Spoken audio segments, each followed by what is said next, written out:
सर्वेभ्यो नमः। देववाणी संस्कृतं यूट्यूब चलदृश्यं प्रति भवतीनां च हार्दं स्वागतम्। मित्रों, त्रैमासिक संस्कृत शिक्षा की आज हम लाइव कक्षा संख्या 54 को पढ़ेंगे, 54 को। अभी तक मैंने आपको 53 कक्षाओं को 53 क्लासेस को पढ़ा दिया है और काफी आपको बहुत सारी चीजें, बहुत सारे अनुवाद बनाना सिखा दिया है। और अभी शेष इस त्रैमासिक संस्कृत शिक्षण कोर्स की जो कक्षाएं हैं 90 डेज के हिसाब से, तो उनमें जो भी बचा है उसको हम पूरा कंप्लीट कराएंगे। इस कोर्स को पढ़ने के बाद कोई भी 0 लेवल से सामान्य प्राथमिक स्तर की अच्छी संस्कृत को लिखना एवं बोलना तथा पढ़ करके समझना सीख जाएगा पाठक।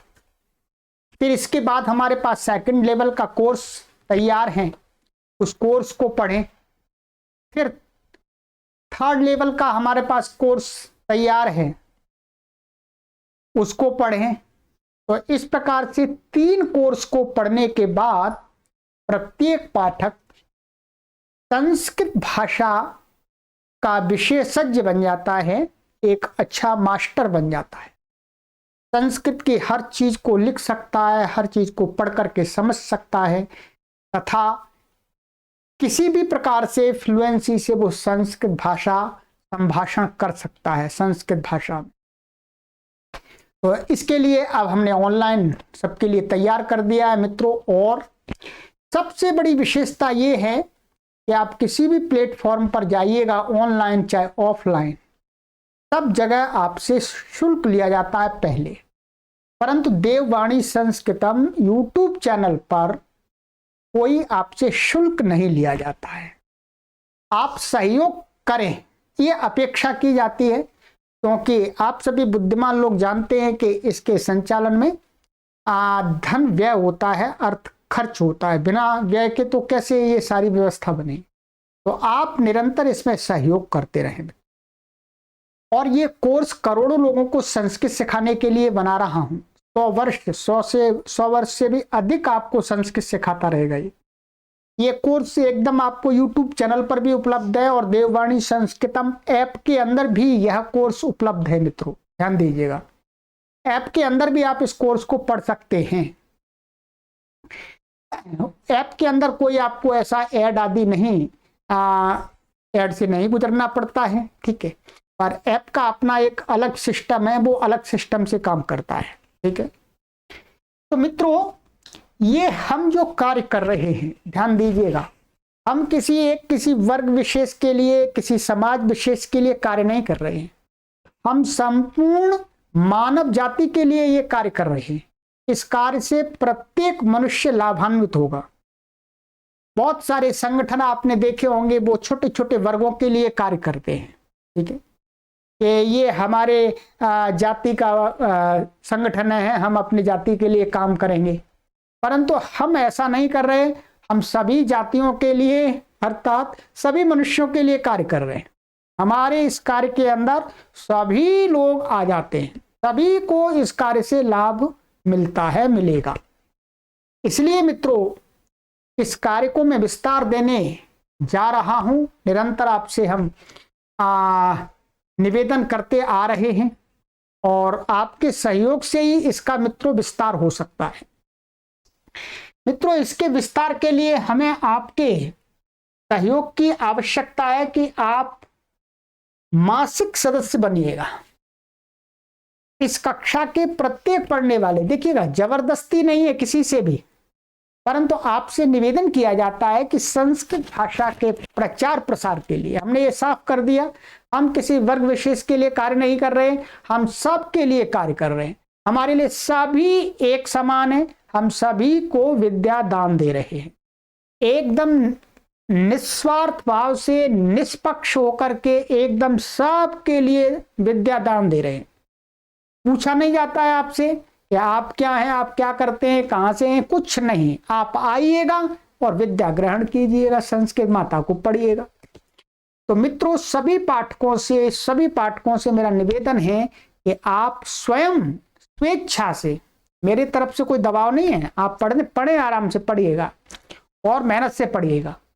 स्वेच्छा से आप इस अभियान में मासिक सदस्य बनिएगा, 1 मास के लिए नहीं। जब तक ये अभियान चले, तब तक हम इस दुनिया में रहें, तब तक इसके आप मासिक सदस्य बन जाइएगा। हमको इसका विस्तार करना है मित्रों। हमें आगे चल के अभी हमारे जितने भी पाठक होंगे उनके लिए हमें एक मैगजीन निकालनी होगी, आगे पत्रिका, संस्कृत की पत्रिका आप प्रत्येक तक पहुंचे, परंतु उसकी व्यवस्था बनाने के लिए हमें धन चाहिए। हमारे लाखों की संख्या में पाठक संस्कृत पढ़ रहे हैं, उनको प्रति माह संस्कृत की पत्रिका भी प्राप्त हो, इसकी भी हम व्यवस्था बनाने पर विचार कर रहे हैं। संस्कृत की पुस्तकें आप तक, सरल से सरल पुस्तकें आप तक पहुंचे, ऐसी व्यवस्था बनाने का विचार कर रहे हैं।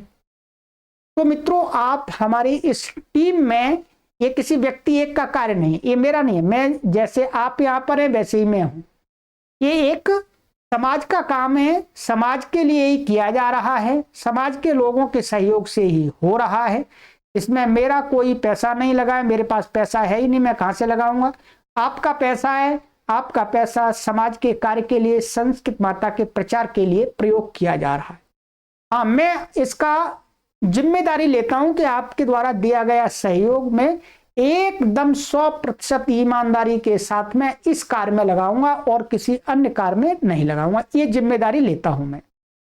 तो मित्रों, आप अपने सामर्थ्य से आप 501 रुपए के सदस्य बन जाइएगा मित्रों, आप 1100 रुपए के सदस्य बन जाइएगा, आप 5100 रुपए के सदस्य बन जाइएगा। ये मत सोचिएगा आप कि अरे जी हम तो इतने पैसे देंगे, तो हम तो, ये तो फीस बहुत जा रही है। आपसे फीस नहीं ले रहे मित्रों, आपसे सहयोग ले रहे हैं। जो नहीं पढ़ रहे हैं उनसे भी सहयोग ले रहे हैं, जो आपके सगे संबंधी हैं उनको भी इसमें सदस्य बनाइएगा, ठीक है। तो तभी ये कार्य आगे बढ़ेगा, ठीक है। मैं पूरा मेहनत से आपके लिए ऐसी चीजें तैयार कर रहा हूं कि आपको अच्छे अच्छे विश्वविद्यालयों में इस प्रकार की संस्कृत की बातें नहीं बताई जाएंगी, नहीं बताई जाती हैं, वो चीजें मैं आपको यहाँ सरलता से पढ़ा रहा हूं, ठीक है। और आप जब चाहें तब पढ़ सकते हैं, सबसे अच्छी बात है। चलिएगा, तो मित्रों, ये अकाउंट नंबर यहाँ दिया गया आप सभी के पास में है। यदि कोई परेशानी आपको आती है तो ये व्हाट्सएप नंबर है, यहाँ पर आप हमारे साथ में 24 घंटे उपलब्ध रहते हैं। हम आपके साथ में, आप हमारे साथ में कभी भी आप बात कर सकते हैं, ठीक है। तो सहयोगी सदस्य बनिएगा, अपने सगे संबंधियों को भी बनाइएगा, और घर में कोई मंगल कार्य होता है तब भी आप इसमें दान दीजिएगा। ये एक संस्कृत माता को प्रचार करने वाला संस्थान है मित्रों। चलिएगा, अब मित्रों, सबसे पहले मैंने आपको गत कक्षा में जो गृह कार्य दिया था उसको मैं आपको बताता हूं। मैंने आपको कुछ वाक्य दिए थे मित्रों, कुछ वाक्य दिए थे, मैंने 5 वाक्य दिए थे कि इनकी हिंदी बनानी है, संस्कृत के वाक्य दिए थे, ठीक है। चलिएगा, अब आपने जो हिंदी लिखी है उसको आप समझ लीजिएगा, एकदम ऐसा मत कीजिए, भाव समझिएगा मुख्य रूप से, ठीक है। पहला वाक्य था आपका, सर्वे प्रातः शीघ्रम उत्तिष्ठन्ति, ठीक है। माने सर्वे माने सभी, प्रातः काल, शीघ्र माने जल्दी, उत्तिष्ठन्ति माने उठते हैं। यही लिखा होगा आपने, प्रातः काल सभी जल्दी उठते हैं, ऐसा लिख दिया तो भी एक ही बात है, ठीक है। दूसरा, बालाः पितामहं पितामहीं मातरम जनकम अग्रजम अग्रजाम च नमन्ति, ठीक है। बालाह का अर्थ है जो घर में बच्चे, माने बच्चे, बहुत जो भी जितने भी बच्चे हैं वो सभी बालक बच्चे, चाहे बच्ची बच्चियां, दोनों को बालाह बोलते हैं। तो बालाए बच्चे, पितामह माने दादा को, पितामही माने दादी को, ये द्वितीय है। माता को माताजी को, पिताजी को जनकम पिताजी को, अग्रजम माने बड़े भाई को, अग्रजाम च माने और बड़ी बहन को नमंती माने नमस्ते करते हैं, नमस्कार करते हैं। ठीक है, प्रातःकाल। चलिएगा आगे है नंबर 3, सर्वे भ्रमणार्थम गच्छन्ति, सभी लोग भ्रमण के लिए जाते हैं। 4, बालाः उद्याने भ्रमन्ति क्रीडन्ति व्यायामं च कुर्वन्ति, माने बाला माने बच्चे, उद्यान बगीचे में, भ्रमंती माने घूमते हैं, क्रीडंती खेलते हैं, च माने और, व्यायामम कुर्वंती व्यायाम को करते हैं। ये नियम मैंने आपको पढ़ाया था कि संस्कृत में च एक शब्द के बाद आता है, जहां पर हिंदी में और आता है। हिंदी में खेलते हैं और व्यायाम करते हैं, तो व्यायाम माने और यहां पर आ रहा है, तो च इसके लिए जो लगेगा वो एक शब्द के बाद लग रहा है यहां पर। ये नियम आप यहां घटाते रहेंगे। ठीक है। 5, तदुपरांतम गृहम आगच्छन्ति, माने उसके बाद, तदुपरांत का अर्थ होता है उसके बाद, गृहम आगच्छन्ति माने भ्रमण आदि करके, खेल करके क्या है, घर को आ जाते हैं व्यायाम करके। ठीक है, ये अर्थ है इसका। तो उसके बाद घर को आते हैं सभी लोग, बच्चे। ठीक है, ये हो गया मित्रों आपका गृह कार्य का मिलान। ठीक है, चलिएगा अब आज अगली कक्षा के लिए आपको मैं कुछ वाक्य बनाने के लिए देता हूं, उनको वाक्य बनाना है आपको। ठीक है, चलिए यहां से नंबर 8 लिखिएगा, क्योंकि ये पहले मैंने आपको करा दिए हैं पिछली कक्षाओं में। वाक्य लिखिएगा,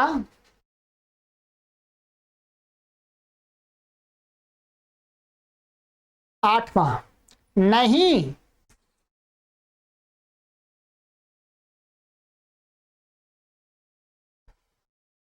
मैं विवाहित नहीं हूं।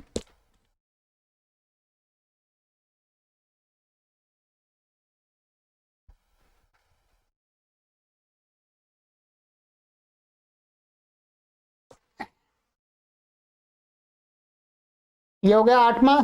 9वां लिखिएगा,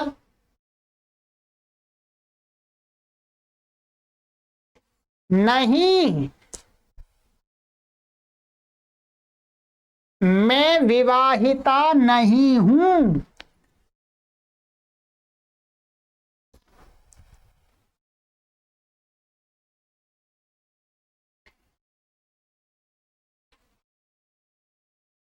दाश,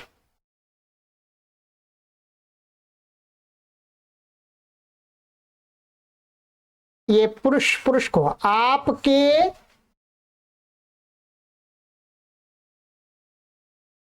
यहां आप ऐसा कर सकते हैं इसको, चलिएगा, आपके परिवार में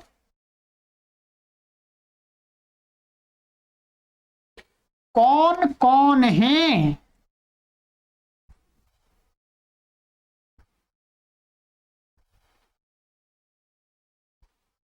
ठीक है, अब ये आपका, ये मैंने पू लिख दिया है, पुरुष के मैंने आपके, आपके मैंने पुरुष के, स्त्री पूछ के, और यहां पर ही आप इसको लिख लेंगे स्त्री का भी। ठीक है, दोनों का लिख लेंगे यहां पर। ठीक है, ये आपके माने स्त्री को भी, तो जब आप अनुवाद बनाएंगे तो उसके लिए क्या करेंगे, आपका पहले पुरुष का लिख करके, फिर ऐसा ऐसे लाइन खींच के, उसके बाद स्त्री को कहने वाला शब्द लिख करके वाक्य बना देंगे। ठीक है, चलिएगा लिख लिया आपने। 11, मेरे परिवार में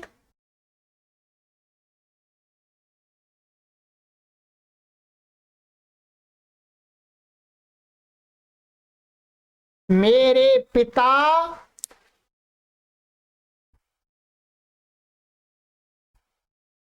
माता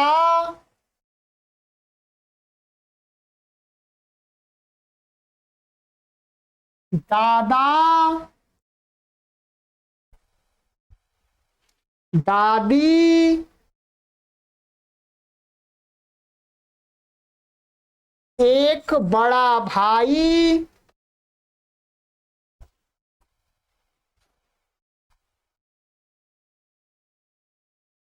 एक बड़ी बहन,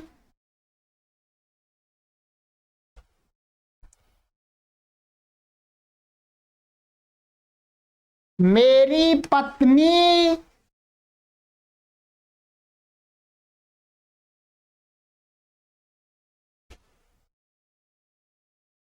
और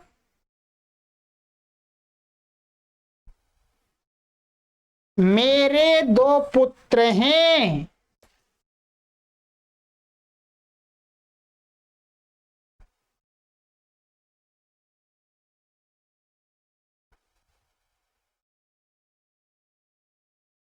ठीक है जी, इसको हमने बड़ा परिवार बना दिया। ठीक है, बड़ा परिवार बना दिया हमने। चलिए, ये बनाना है आपको वाक्य। आगे 12वां वाक्य लिखिएगा। मेरा नाम,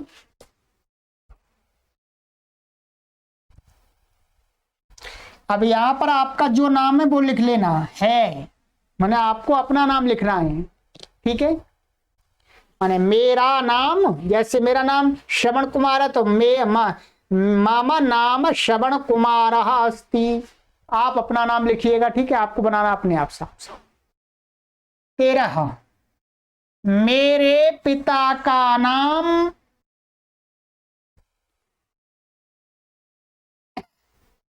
डैश डैश है।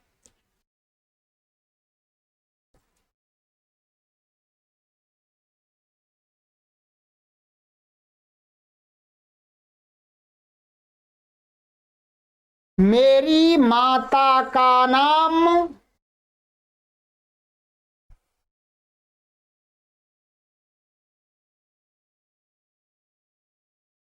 है। यहां पर लिखना अपनी माता का नाम। ठीक है, अब आपको इसमें कुछ कठिन शब्द आएंगे, उनको मैं पहले ही बता देता हूं। ठीक है, मेरी को तो आप जानते ही क्या है, यहां माता का नाम लिखेंगे तो आप लिखेंगे यहां पर मातुहु। क्या लिखेंगे ये आपको अभी मैंने बताया नहीं है, इसलिए मैं आपको बता रहा हूं। मातुहु आएगा। मातु माने षष्ठी विभक्ति एक वचन का रूप है। आपको आगे रूप याद कराएंगे, परंतु अभी ये देखिएगा। मातुहु माने माता का, आगे वाक्य आपको लिखना है। ठीक है, और कहां कठिन है ये तो जनक आराम से आप बना लेंगे। ठीक है, और इसमें भी आपको कुछ नहीं है, आप आराम से बनाएंगे। यहां पर मैंने आपको ये बता देता हूं कि यहाँ स्त्री और पुरुष, जब पुरुष लिखेंगे तो भावतः। ठीक है, और यदि स्त्री आ जाएगी यहां पर तो भवत्याह, ये आप जानते हैं। ये दोनों को लिखिएगा कैसे, क्रॉस करके। ठीक है, भवत्याह, एक ही वाक्य में आ जाएंगे दोनों। ठीक है, पर यह पुरुष का ही रखिएगा, आप इसको छोड़िएगा, क्योंकि ये मैंने जो वाक्य लिखा है पुरुष की दृष्टि से लिखा हुआ है। ठीक है, पुरुष की दृष्टि से है, चलिएगा पुरुष का ही लिखिएगा, स्त्री को छोड़ दीजिएगा अभी। और बाकी आपको ये यहां पर ये है। ठीक है, इसको नहीं को लिखना है आपको नैव। क्या है, नहीं को नैव। ठीक है, नैव, चलिएगा ध्यान दीजिएगा। ठीक है, ये आपको बनाने या पुरुष को ही रखिएगा, क्योंकि इस वाक्य में आगे ये आ रहा है कि मेरी पत्नी, तो पत्नी पत्नी भवत्या लगा देंगे तो गलत हो जाएगा वाक्य, तो पुरुष के लिए ही ठीक है, पुरुष के लिए रख लीजिएगा। ठीक है, चलिएगा आगे आइएगा। ये तो आपका गृह कार्य हो गया। अब हम चलते हैं, आपको हमने पिछली कक्षा में संधि का कुछ बताया था आपको। ठीक है, संधि का कुछ बताया था मैंने आपको, संधि की परिभाषा बताई थी, संधि क्या होती है, कहां पर होती है। ठीक है, और ये श्लोक भी लिखाया था आपको, काफी समझ में आ गया होगा। ठीक है, अब हम उससे आगे चलेंगे। ये उदाहरण मैंने आपको सारे समझा दिए हैं। ठीक है, ये यहां तक, ये भी वाक्य आदि का सब बता दिया, कहां कहां संधि नित्य होती है, कहां कहां ऐच्छिक होती है। ठीक है, ये ध्यान रखेंगे। आइएगा, कॉपी तैयार कर लीजिएगा। तैयार है आपकी कॉपी पहले से ही? चलिए लिखिएगा। इसी में आपको लिखना है ये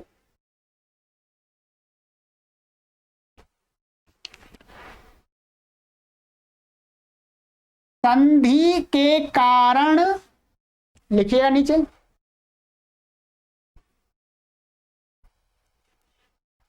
नीचे लिखे परिवर्तन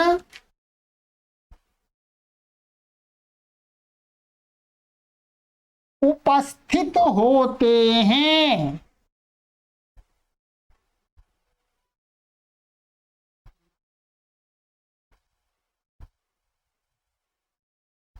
ठीक है, संधि के कारण नीचे लिखे परिवर्तन उपस्थित होते हैं, ये एक वाक्य है आपका। ठीक है,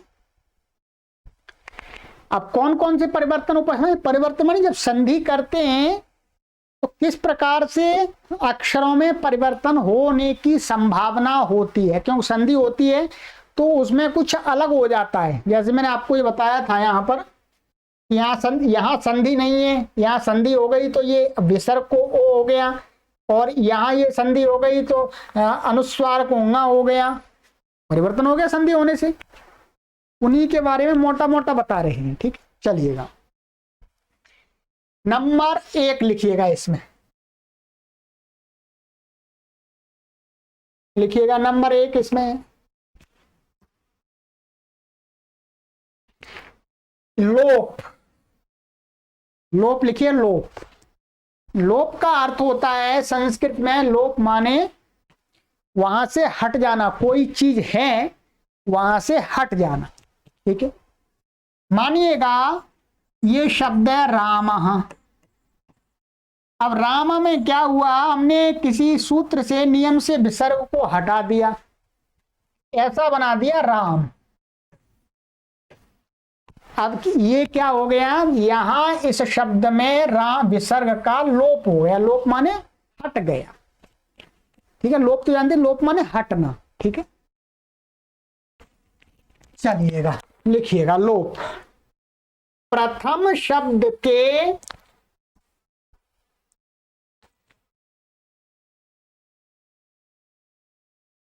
अंतिम अक्षर का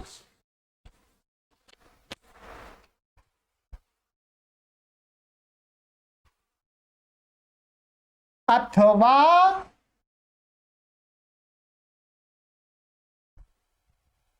द्वितीय शब्द के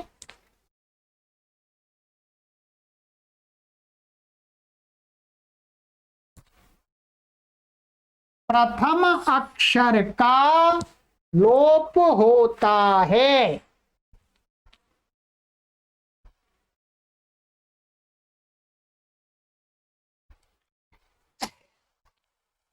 ये तब की बात है जब दो शब्द हैं, वाक्य के अंदर दो शब्द हैं, दो शब्दों के समीप आने पर पहले जो एक शब्द है उसका अंतिम अक्षर और दूसरा शब्द है उसका आदि अक्षर, उन दोनों में जब संधि होती है तो कहीं पर पहले शब्द के अंतिम वर्ण का लोप हो जाता है, कहीं पर बाद वाले शब्द के प्रथम अक्षर का लोप माने हट जाता है।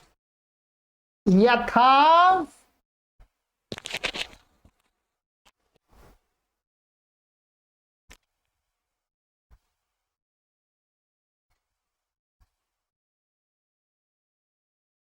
देखिएगा, उदाहरण में आपको अभी दे रहा हूं, अभी संधि नहीं करा रहा, बस केवल आपको एक उदाहरण एग्जांपल दिखा रहा हूं कि ऐसे होगा। जैसे रामः आयाति, ये एक वाक्य है। रामः आयाति माने राम आता है।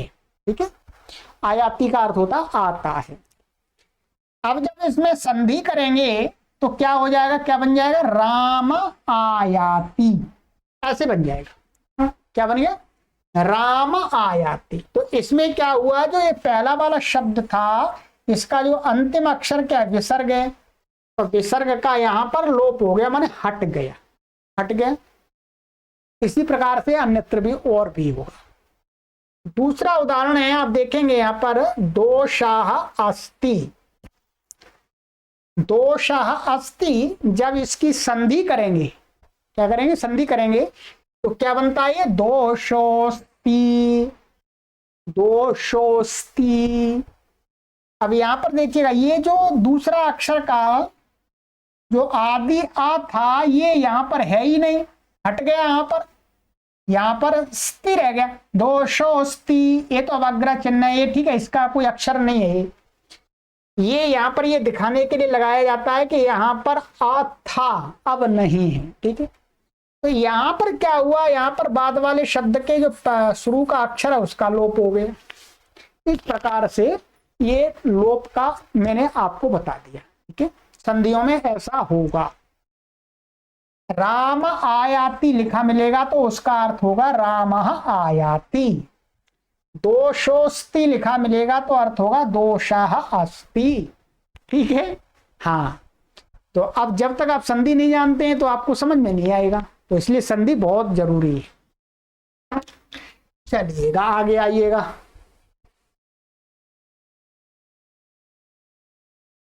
नंबर 2 लिखिएगा यहां पर, नंबर 2 पॉइंट 2 पॉइंट। दोनों के स्थान में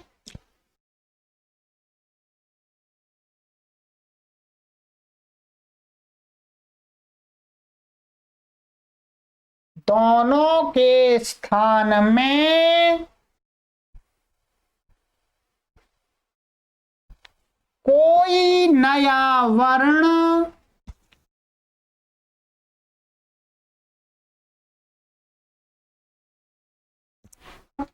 अथवा दो में से किसी एक के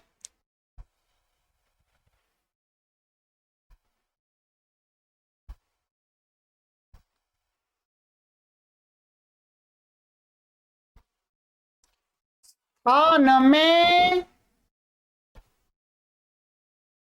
नया नया वर्ण होना।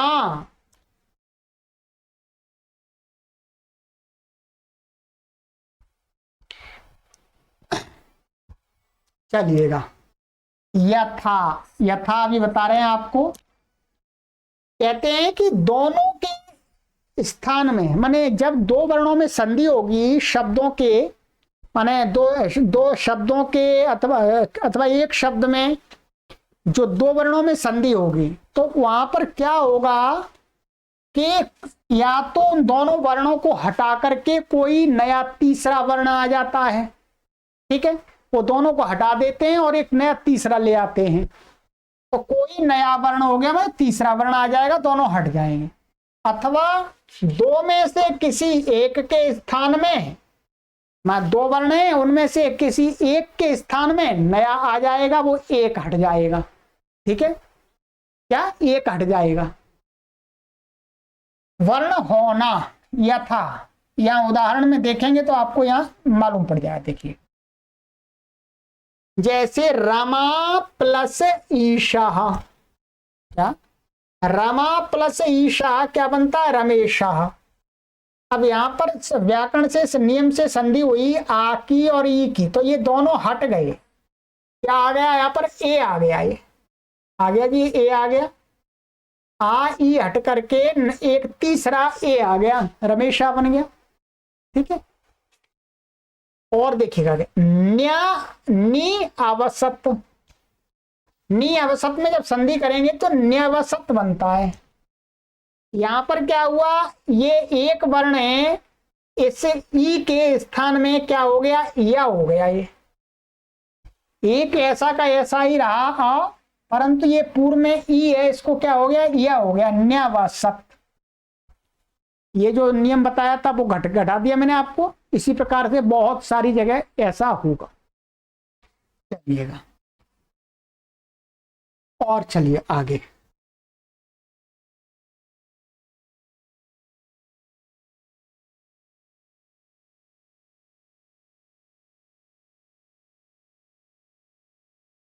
नंबर 3 पॉइंट लिखिएगा, तीसरा पॉइंट, ठीक है। दो में से एक का, दो में से एक का आएगा यहां पर, ठीक है। दो में से एक का दो बार उच्चारण,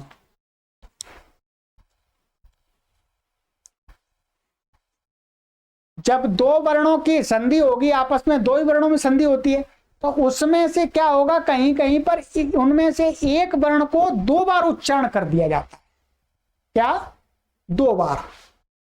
जैसे एक यथा एकस्मिन् अवसरे, ये दो शब्द हैं, ठीक है। एकस्मिन् अवसरे, जब इसमें व्याकरण से संधि करते हैं तो क्या बन जाता है ये? एकस्मिन्नवसरे, एकस्मिन्नवसरे। देखिए ये दो ना है, ना को दो बार उच्चारण हो गया, यहां पर डबल ना हो गया, दो बार उच्चारण ना हो गया, ठीक है। तो यहां पर ये इसको हो गया, कहीं पर बाद वाले को भी हो जाता है, मैंने एक दिखा दिया आपको, ठीक है, नमूने के तौर पे। चलिएगा, ये हुआ आपका कंप्लीट। अब आ जाइएगा, थोड़ा सा और विषय है, इसको कक्षा बेशक थोड़ी बड़ी हो जाएगी, कोई घबराने की बात नहीं है। इसका संधि का जो परिभाषाओं के रूप में जो मैटर था वो मैं आज आपको कंप्लीट करा देता हूं, और फिर आगे की कक्षाओं में आपको संधि पढ़ाना आरंभ कर देंगे। और शब्द रूपों का चल ही रहा है, गृह कार्य आपका चल ही रहा है। चलिए, अब आता है कि संधियां कितने प्रकार की होती हैं, ठीक है। लिखिएगा संधि भेदः, संधि भेद।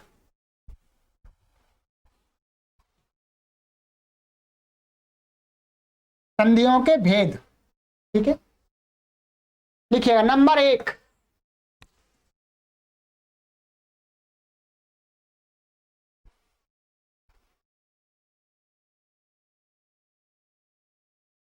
स्वर संधि। पहली संधि को हम, एक संधि है स्वर संधि। स्वर आप जानते हैं वोवेल्स, ठीक है। आ आ ए ई आदि जो स्वर होते हैं वोवेल्स, उससे संबंधित संधि। आइएगा, स्वर संधि की परिभाषा लिखिएगा। स्वरों के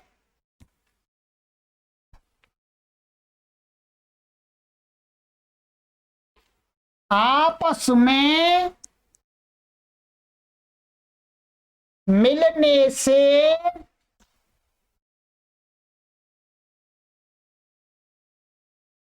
जो परिवर्तन होता है, कामा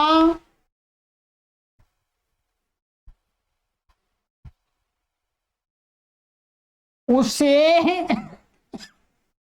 स्वर संधि कहते हैं।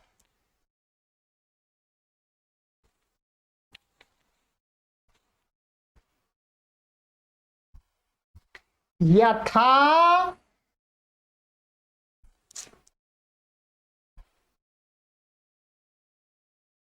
देखिए क्या कह रहे हैं, स्वर संधि की परिभाषा माने स्वरों के आपस में, माने दो स्वरों के आपस में मिलने पर, माने समीप होने पर, उनमें संधि मान व्याकरण नियम की संधि नियम से जो परिवर्तन उपस्थित होता है उसे कौन सी संधि बोलते हैं? स्वर संधि। जैसे उदाहरण मैं आपको दिखाता हूं, एक उदाहरण काफी है। जैसे इति प्लस आदि इत्यादि, ठीक है। देखिएगा ई है ये और इधर आ है, दो ईश्वर हैं दोनों, इनमें व्याकरण नियम से संधि प्राप्त हुई। तो संधि होकर के क्या हुआ, दोनों में परिवर्तन हो गया। क्या परिवर्तन हो गया? इसमें ई को या हो गया, ठीक है। दोनों के मिलने पर क्या परिवर्तन हुआ, ई को यह हो गया तो इत्यादि ही बन गया।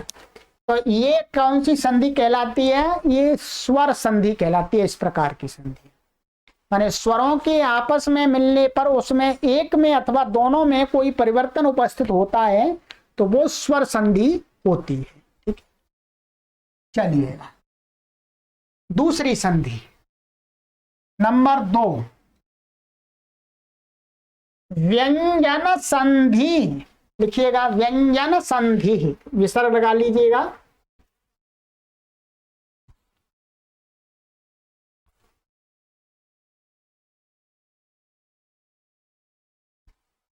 जब व्यंजन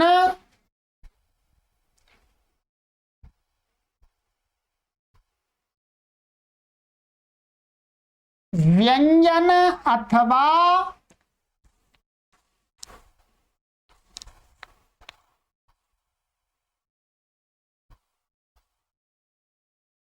स्वर के साथ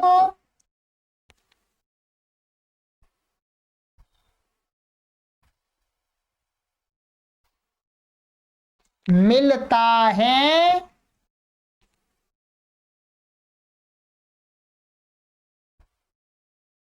तब जो परिवर्तन उपस्थित होता है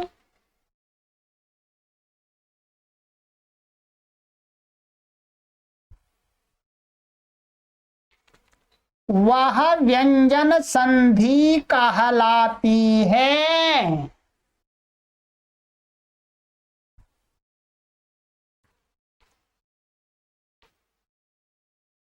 यथा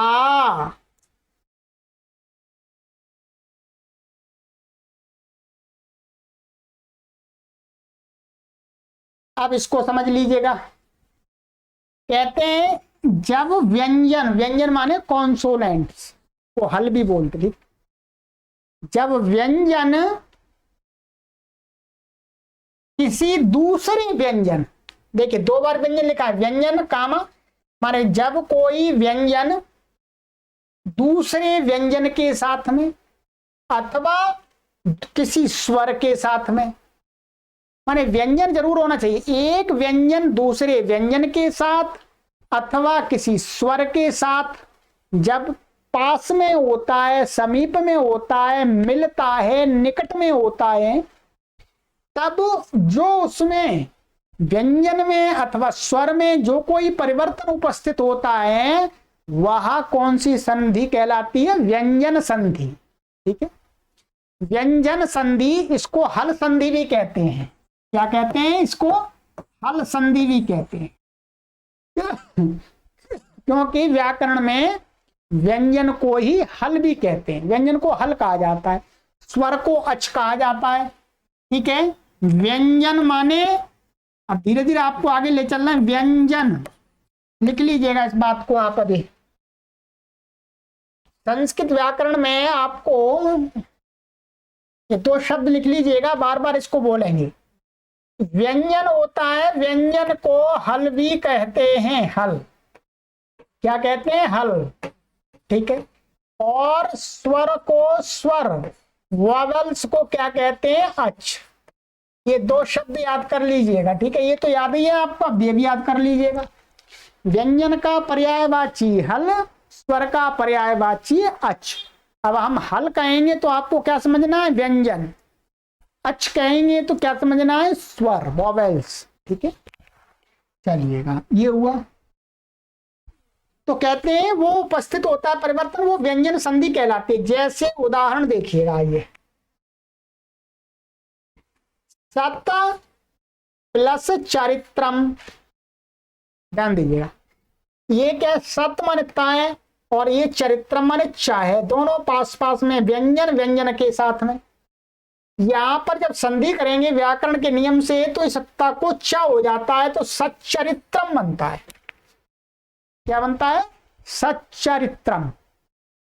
माने ये ता को च हो गया, तो ये कौन सी संधि हो गई, बोलो, व्यंजन संधि अथवा हल संधि। ठीक है, इसी प्रकार से देखिएगा, वाक प्लस ईशा। हमने कहा कि कोई व्यंजन किसी स्वर के साथ जब मिलता है तो उस वहां पर जो कोई परिवर्तन होता है व्यंजन में अथवा स्वर में, तो वो संधि भी व्यंजन संधि कहलाती है। जैसे वाक और ईशा, तो क्या बनता है संधि नियम करके वाग ईशा। तो यहाँ पर क को ग हो गया संधि होकर के, ठीक है। ये अचय स्वर है और ये व्यंजन है, व्यंजन स्वर के साथ में मिलता है तो परिवर्तन हो गया। तो ये कौन सी संधि हो गई बोलो? व्यंजन संधि अर्थात हल संधि। चलिएगा, ये दूसरा भेद आपको समझ में आ गया। अब आ जाइएगा तीसरा भेद। तीन ही भेद होते हैं संधियों के बस, ठीक है। इसके बाद हम इस कक्षा को समाप्त कर देंगे, फिर अगली कक्षा पर चलेंगे, ठीक है। आइएगा नंबर 3 लिखिएगा।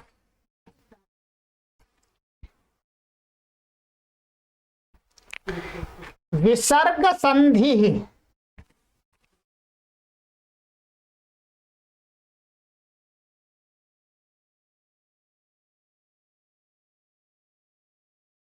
विसर्ग के साथ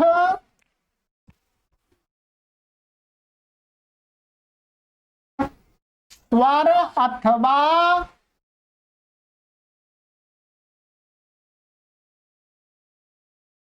व्यंजन के मिलने से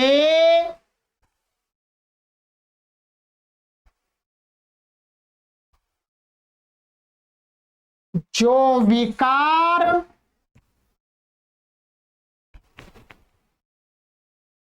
अर्थात परिवर्तन होता है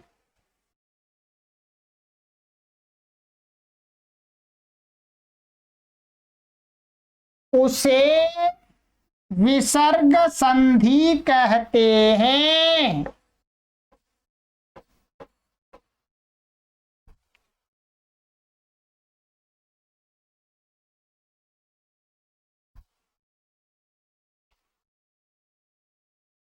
ठीक है, विसर्ग संधि 33 भेद होते हैं, बस ध्यान रखिएगा। कहते हैं विसर्ग। विसर्ग आप जानते हैं, आपको मैंने शुरू में ही सबसे पहले पढ़ा दिया, ये विसर्ग है, विसर्ग का चिन्ह विसर्ग है, ठीक है। कहते हैं विसर्ग के साथ कोई दूसरा स्वर आ रहा है आगे। विसर्ग वास्तव में क्या होता है? शब्द के अंत में ही होता है, शब्द के आदि में नहीं होता। विसर्ग शब्द के अंत में होता है, तो शब्द के अंत में विसर्ग होगा, उसके बाद कोई दूसरा शब्द आ रहा है, तो उस शब्द का जो पहला अक्षर कोई स्वर है, ठीक है, कोई स्वर है अथवा कोई व्यंजन है, तो उसके साथ जो स्वर अथवा विसर्ग और व्यंजन जब मिलने से जो विकार माने परिवर्तन होता है, विसर्ग में परिवर्तन होता है कुछ, ठीक है, तो कहते हैं वह परिवर्तन ही विसर्ग संधि उसी को कहते हैं। उदाहरण आपको मैं दिखा देता हूं, देखिएगा। उदाहरण है रामाह आपी, ठीक है, देख लीजिएगा। या रामा आपी जब संधि करते हैं इसको तो क्या बन जाता है? रामोपी। विसर्ग को हो गया यहां पर, ये कौन सी संधि कहलाई? विसर्ग संधि, ठीक है। रामाह चलती, जब संधि करेंगे नियम से तो क्या बनता है? रामश्चलति। विसर्ग को क्या हो गया यहां पर? श हो गया, ठीक है। तो ये संधि कौन सी है? विसर्ग संधि के अंतर्गत। माने विसर्ग को यदि स्वर या व्यंजन के साथ आने पर कोई परिवर्तन होता है तो वो विसर्ग संधि कहलाती है। चलिएगा मित्रों, ये आज की कक्षा आपको बड़ी तो हुई है, परंतु इसमें काफी चीज बता दिए। अब आपको आगे से अब संधि पढ़ाना आरंभ करें। अब आपको संधियां आराम से समझ में आ जाएंगी। संधियों की परिभाषा बता दी मैंने, उसके प्रकार बता दिए, भेद बता दिए, उसके अंदर किस किस प्रकार के परिवर्तन होते हैं ये बता दिए मित्रों, ठीक है। चलिएगा आगे की कक्षा में मिलेंगे मित्रों।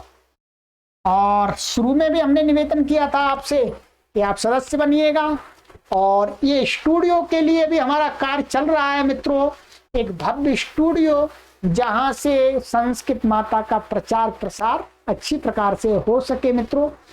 इस आहुति अवश्य डालते रहिएगा। ऐसा मत सोचिएगा कि गुरुजी आपसे मांगने में ही लगे रहते हैं। मैं अपने लिए नहीं आपसे मांग रहा हूं, मैं संस्कृत भाषा के प्रचार प्रसार के लिए मांग रहा हूं। और ये जैसा कि मैंने आपको बता दिया, मैं किसी व्यक्ति विशेषों के लिए कार्य नहीं कर रहा हूं, मैं सभी समाज के लोगों, संपूर्ण मानव जाति के लोगों के लिए कार्य कर रहा। चलिएगा, आप अपना सहयोग निरंतर देते रहिएगा और इस कार्य को जरूर आप पूर्ण कराइएगा अपने सहयोगियों से। सर्वेभ्यो नमः।